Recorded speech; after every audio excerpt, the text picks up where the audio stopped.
In this video, we'll guide you through the process of pairing your smartwatch with Garmin Connect Mobile after switching to a new smartphone.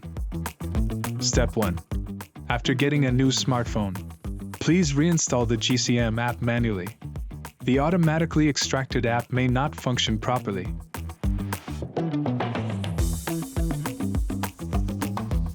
Step 2. Please don't make a new account. Go ahead and log in with your original GCM account. Step 3. If you have your old smartphone, unpair all connected devices.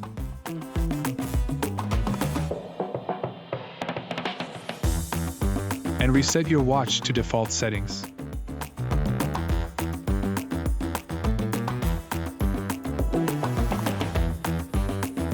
Note: if your old smartphone is unavailable, skip this step, but ensure to reset your watch for pairing with your new smartphone. Step 4. Please proceed to pair your device with Garmin Connect Mobile on your new smartphone. Once you've completed these steps, your smartwatch should be successfully paired with Garmin Connect Mobile on your new smartphone. Thank you for watching. For more help, please visit the Garmin Product Support website.